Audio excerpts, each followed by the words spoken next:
you're going to go through the ringer in real estate. I mean, you're going to get your teeth kicked in. You're going to have people reject you. You're going to have friends not use you. You have family members not use you. And the point is like somebody's always working harder. You don't have to go kill yourself, but you got to get up and do the work every day. Everything is a test. Most agents avoid lead generation. You have to push through like the fear of picking up the phone, right? As soon as you're uncomfortable, that's where the job begins. Your chance of landing them as a future client and actually doing a transaction with them goes up to like 90%, something like that. And you're going to do it tired, and you're going to do it when you don't feel like it. I think to store information besides your brain. Otherwise, you're going to go crazy. There is too much in this business to remember. So you need to develop an organizational system. It has never been more important to understand your job as a real estate agent, especially with all the stuff that's going on in the professional arena, in the real estate world. So we're going to talk about the 10 commandments of real estate, the undisputable laws that you've got to follow to be successful in real estate. So let's go ahead and kick it off. Number 1, attitude is everything. Chuck Swindoll has a great poem about this, but I wanted to point out one thing, which is like life is 10% what happens to us and 90% how we react to it. And as I coach agents, and we put people through 6-figure real estate school, the people that consistently cultivate a good attitude about what's going on, about what's happening to them, about putting themselves in the seat of learning versus, hey, this isn't working. Those people are the ones that they stand out and they always win. And this transcends real estate. I talk to my kids about this every day. How you react to what things happen to you at school, or how you react to what happens to you in sports, anything like that. Attitude's everything. How you react to me as a parent talking to you. All of that plays just a huge role in how you go about life. And it's true in real estate too. Yeah. It's like, I understand, like you're going to go through the ringer in real estate. I mean, you're going to get your teeth kicked in. You're going to have people reject you. You're going to have friends not use you. You have family members not use you. And so a lot of times it can be really tough to pick yourself up after some of the rejection, but you've got to cultivate that attitude and understand. Like I got to a place, I think, in my real estate career, it's like everything is a test, right? I'm learning every time, no matter what. When a family member doesn't use me, look at that as an opportunity to figure out what I could have done better, or if anything, right? And the idea that I had is like, or the thought that I had is like, I'm willing to pay the price, whatever that price is. Yeah. I mean, this is just going to be hard. It's going to be really hard. And we tell every agent this, it is a complete numbers game. Mm-hmm. The more conversations you have, the higher chance you have of landing a client. And sometimes you might talk to 100 people to get that one deal, but that's what's required. You got to get up, you got to do it every day. And when you have enough conversations, you're going to get some deals going. Yeah. Okay, second commandment, act your way into right feeling. You won't feel your way into right action. So many times you're waiting to feel like it before you take action. You want to be in a good place. You want to be in a good flow. Look, you have to go ahead and just do the action, and then you're going to feel like it after you're doing it. It's just like going to the gym, right? You never feel like it until you start doing it. Or sometimes you feel like it, sometimes you don't, but you're going to feel your way, or you're going to act your way into right feeling and not feel your way into right action. Yeah, I mean, that's why it's important to build up habits around what you're trying to achieve. And, you know, so many times you're going to wake up and be like, I don't want to make phone calls today. Yeah. But guess what? You don't. The pipeline starts to get slim. I was a professional cyclist for a while, and I got up at 3:30 every morning for years to ride my bike. And I'm sure there were days you did not feel like it. And I would take naps, and guess what? I would do it again in the afternoon. So there were like 2 training sessions every day for years. And that's not something that, you know, I wanted to do every day. But guess what? Somebody else gets a lot better than you if you don't. Yeah, exactly. There is somebody that you're competing with that is doing the work. And so you've got to kind of keep that. But just do it, right? Get into the rhythm, get into the habit. Just be consistent, right? And I realize that a lot of that's a head game, right? Yeah. You've got to put yourself in the right mental space. But again, it's just, I don't know, you've got to develop that habit and put yourself in places I think what it is you've got to eliminate distractions. Yeah, so Kobe Bryant, to stay on the sports theme, Kobe Bryant has a fun quote about this. You probably find it on the internet pretty easily, but somebody was telling him, well, you never pass the ball. And he goes, I've got teammates that come in 10 minutes before practice and leave 10 minutes after. Why would I pass it? Right. He's like, I've been here for 2 hours in the gym before. I'm staying here 3 hours after. He's like, why am I passing it to that guy? Right. So the point is like somebody's always working harder. You don't have to, you don't have to go kill yourself. We're not suggesting that, but to be successful in this business, it takes a lot of hard work. It's not easy. Mm-hmm. A lot of shows make it seem easy, but you got to get up and do the work every day. Yeah. All right. Number 3, lead generation is your number one priority. You have to understand, okay, that you bringing new business in is the most important thing. And a lot of real estate agents get caught up in the customer service arena. They think that, hey, the job is about, going out and showing houses and writing contracts and negotiating. And yes, that is a part of the job. But lead generation, understanding how to get new business is the number one priority, or understanding how to do it and doing it and focusing on it. So there was a quote I put on our Facebook page. By the way, if you haven't joined our Agent Bridge Facebook page private group, please send us a request.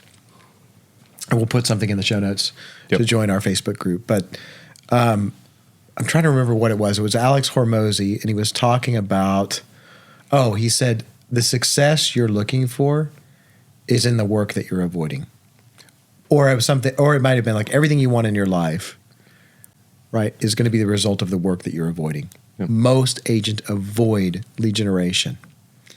And that's all the success you're looking for is on that is in that. I mean, honestly, agents don't seem to mind showing houses and writing contracts and doing this and doing that, but nobody wants to pick up the phone. I know we've been talking about the phone a lot so far in this episode, but it's true. That's what's going to land you future business and current business if you're talking to transactional clients. So got to do the work. There are a lot of agents that talk about they just had like a really good network. I just had a really good network. And they developed it, right? It took time. Right. And all of those things, I think in the real estate world, we talk about SOI. You've got to engage your network. You got to do marketing. Right. And all of those things are really important, but you've got to dial in on activities that are going to create faster results for you. So that's where that lead generation comes in, is like we've got to find transactional sources. And, a lot of times it's just going to take some time to develop that network. And they absolutely did develop it. So, one thing agents always talk about, and you just said it earlier in this episode, and it's very true, and I'm talking to myself just as much as anyone else right here, the friends and family that didn't use you, you probably haven't picked up the phone and reached out to them in a year.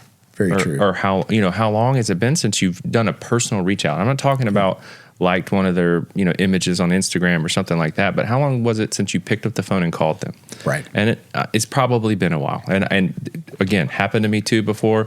Mm-hmm. A friend didn't use me. I'm like, well, and then it turns out I hadn't talked to them in a while. So you're culpable in this. Like, you've got to do the reach outs. You've got to, personal touch, whether it's writing a letter to friends and family to reconnect, whatever. Mm-hmm. But it's required, and those networks get developed. Yeah, where I find this gets tough is, a lot of times you find yourself with just not a lot of gas in the tank, right? Especially as you kind of get into your week and you're moving and you're shaking and you got things going on and people are stressed out. And so you're like, man, I really don't want to go to coffee today, or I really don't want to go to lunch today, or I really don't want to do the reach out. But that's where that success is going to be. Right. Once you've dialed in, it's like, hey, look, this is just part of it, and you're going to do it tired, and you're going to do it when you don't feel like it. So, and most of you that have lived in one area for a long time, like I have tons of people here. Yeah. So it's not easy. It's not like you can just go have coffees and lunches and everything with everybody But don't be angry when they don't use you. Yeah. Number 4, follow up until they tell you not to. Where this gets tough is there's a lot of times you're just going to get ghosted, but that being ghosted does not mean that they're not paying attention. It doesn't mean that they're not interested in working with you. It just means they haven't been able to get to it yet. It hasn't been a priority for them yet. So don't be emotional about follow-up. And I would even say remove the frustration around, like, just understand that that's the process. We don't have to be emotional about, like, you are not your thoughts and you are not your emotions. Okay. So you don't have to let those things shape what you do every day. It's like if you can kind of like say, hey, look, and I'm not saying like emotions are not important in some ways, right? But a lot of times we get too emotional and we're like, we get offended. Why didn't they call me back? Why aren't they responding? I can't get anybody to do anything. I can't get these buyers off the fence.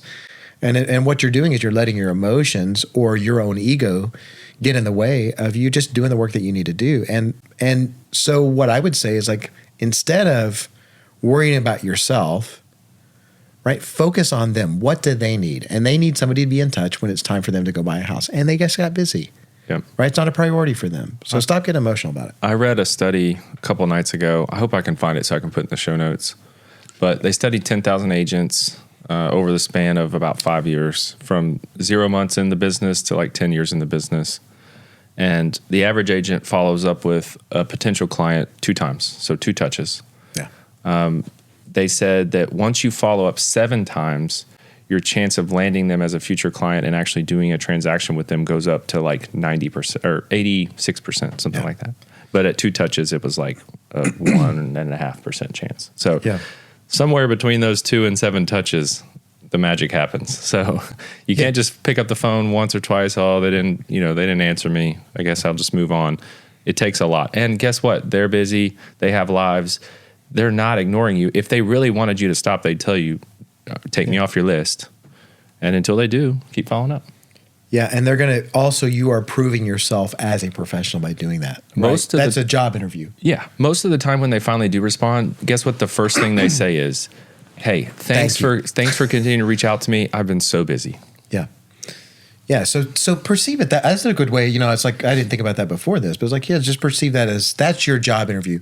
You're proving why you're the realtor to use by doing consistent follow-up, regardless of whether they're responding or not. And you know what? They can feel a little annoyed, but also impressed at the same time. Yeah. Like somebody can be like, gosh, Brandon keeps reaching out, but guess what? I would want that. Yeah. If I need an agent right now, I need you to be on me. So yeah, I've got our Cutco rep, Kristen Stayback. She's like so consistent on follow-up.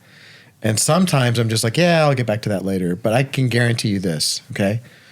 And sometimes I don't always get back with her. Sorry, Kristen. Because I know she's a professional. She's going to continue to follow up. But here's what I do know.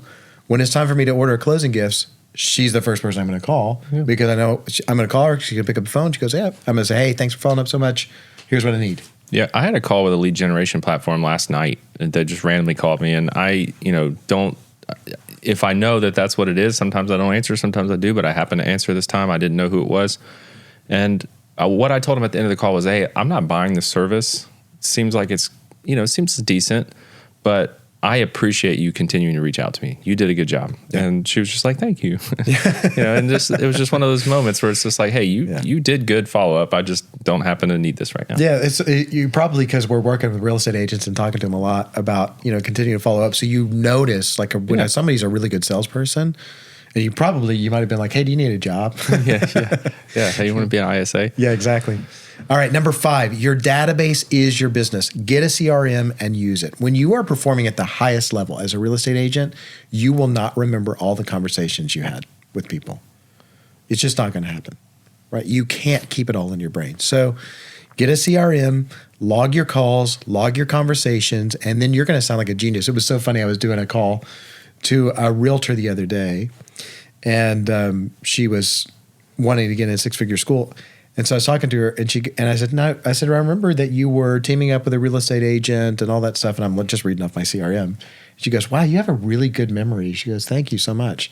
I was like, I'm just reading off my notes. It's funny. I didn't say that, but yeah, it's funny. That story I just told about the person that I said, well, I was impressed with their follow-up. And I didn't actually know this one was next because I wasn't too prepped on the show notes. But basically, 2 weeks ago, I had picked up the phone and she said, hey, can we talk? And I'm like, actually, now I'm running to an event.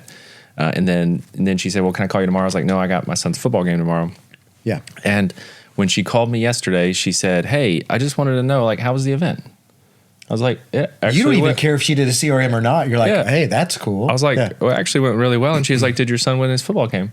And I'm like, all right. You did good. That's like, really good. Yeah. Yes. So that's impressive to people. And like you just said, like somebody said, hey, And you have a really good memory. It stands out. So Yeah. take notes, be prepared, and guess what? You don't want to ask someone the same question twice. Yeah. Like if you've already asked them, like, "Hey, what area do you want to be in?" and then you have to ask it again, it seems unprofessional. So Yeah, even though you knew she was used as a CRM, you're like, that's great professional sales work. I mean, she did her job. Right. So even if you can't afford a CRM, just take notes somewhere and blog it to a specific name so that you know next time you call them.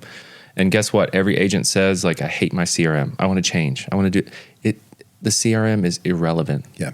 What you put in it is what's important, and you can put it in an Excel spreadsheet with different tabs for different people if you want. But get something, use it, log the information, and as you kind of build up your skill set and what you need in a CRM, maybe you pick something more professional, but just log something somewhere. All right. Commandment number 6, success begins at the end of your comfort zone. So as soon as you get comfortable and you get the butterflies, that's actually the beginning. Okay. And where this works, or how this works, is it goes from fear. The first thing is fear, then discomfort, okay, then acceptance. Then when you've accepted, you start to get some momentum. So you go to excitement. Right. And so that's, you have to push through, like, the fear of picking up the phone, right? As soon as you're uncomfortable, that's where the job begins. And so the important thing to understand is there is no easy button in this business.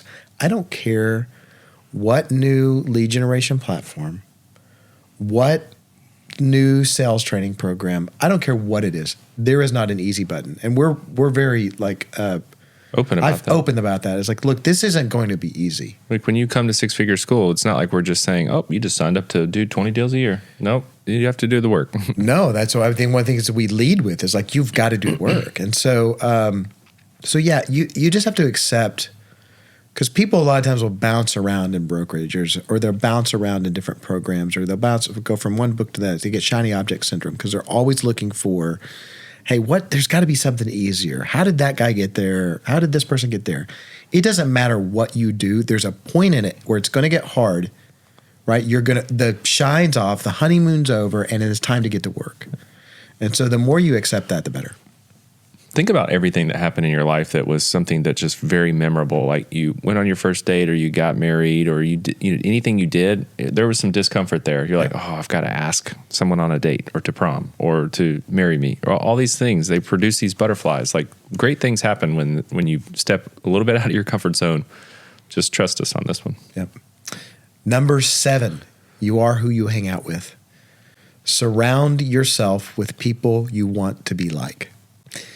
And if you're going out and partying every night and getting drunk every night, that's not going to lead to success, right? You need to be around people who are doing what you want to do so that you become more like them, right? You see the habits, you see the way they interact with people, you see what they do, right? You see what they read. You need to surround yourself with those people, right? To achieve that level of success. You just have to be around the people you want to be like. Yeah. Okay. All right. Number 8, self-improvement is the key. There's a lot of things that in this business that, can be distractions, but like reading, practicing, studying, all of these things, like basically becoming a better person is the key to everything that you want. And so a lot of times that can be, you're not going to be able to draw a direct line. But when you start changing habits and you start doing things better, and you start like basically looking at, hey, what do you need to do to become a better person? That will shape all the areas of your life, right? Discipline and commitment right. So it's just understanding self-improvement is the key. Yeah. I mean, we had Brian Galkey on, at one of our live events, and then hopefully he'll be a podcast guest soon. He found a skill set that he really enjoyed. He invested all his time and energy into it for a decade. Now he's one of the best at teaching it. And guess what? He's going out there teaching it across the country, and actually outside the country as well. Yeah. Just being super successful and investing in his own self and his own skill set so that he can go out and teach this to other people. So that's what it takes. I mean, right. He didn't just wake up one day and know all that. Like, you had to invest in it. Exactly. Okay, number 9. Your calendar dictates your life. And this is where a lot of people get it wrong when they are, they kind of wake up and they don't know what's going on in their life, or they prioritize based on urgency. And once you understand that you prioritize based on what's important, not on what's urgent, right? And you basically, to be a successful real estate agent, you've got to live and die by your calendar. You have to work that Google Calendar or whatever it is. If it's a week at a glance and it's on paper, that way you can prioritize what's most important. Otherwise, things will creep in every area of your life. So stop negotiating with your time. Give your time to the things that are most important, right? Lead generation, follow-up, right? And family, right? Give your time to those things, right? Be a good time steward. Your calendar is your life. Yeah, every calendar starts with some non-negotiable items, right? You can't just leave your kids at school. Right. Like, you've got to pick them up. So that goes in there. Things like that. And you work your way down until you start prioritizing work stuff. And for us, that we say lead generation is most important. All right. Okay. So after we've done the non-negotiable items, lead gen has to find a spot, and it doesn't move ever. So if somebody wants to go see a house at 9 and that's your lead generation time, you don't see a house at 9. Yeah. You move it to 11, or you move it to a different day. Yeah. It's really simple, because I think people are they're just afraid to tell people no. And then all of a sudden their time is gone. Every single person has to manage a calendar. Everybody. So everybody has a job, and guess what? Some people have a non-negotiable job, like real estate agents, where they're at the office from 8 to 5. So if you ask them to go to do something with you at 3, they would say, no, I can't. I get off work at 5. Mm-hmm. Same thing for you. I can't right now. I can't at that moment. I can do it at 6, or I can do it at 2, or I can do it the next day. But they understand that you have a schedule. Yeah, I think the way to say this, by the way, because a lot of people just have trouble saying no, or being a people pleaser, or they don't want to risk losing a client, because they're afraid. It's like, if I don't show them the house when they want to see it. All you have to say is, hey, I have a prior commitment in that time frame. Is there another time available that day? And usually they'll go, yeah, we can do later on. It's very simple. So you just have to say prior commitment. Even if it's like you've committed to something that you want to do. Yeah. Right? Like, let's say we're going to go play 18 holes of golf. If somebody calls me and say, hey, yeah, I've got a prior commitment during that time, fine. Yeah. It's like they're going to respect that. That's all you got to say. Okay. Number 10, your brain is not big enough. You need an organizational system. And if you have to start with just a legal pad and a pen, you need something to store information beside your brain. Otherwise, you're going to go crazy. There is too much in this business to remember. So you need to develop an organizational system. Yeah. Yeah. You and I use different ones, right? That's what I was going to say. I mean, we use completely different systems, but they both work for us. Right. And everybody is not going to be the same here. Exactly. But I mean, look, if you're one of those people that has 23,000 emails in their, on their phone, you got to fix it. Yeah.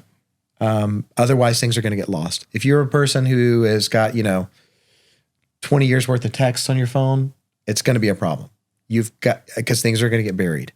So you have to develop, ways to clear the cache, like cache, CACHE, the mental cache, right? And organization. There are so many tools, right, for you to be able to do it. But and so I'm not, look, I've got mine, but I'm not, religious about it. I think people have different ways that they need to work with their brain, but you have to develop something where you can keep things organized. Otherwise, things are going to fall off the rails really. And I learned that really early in my career.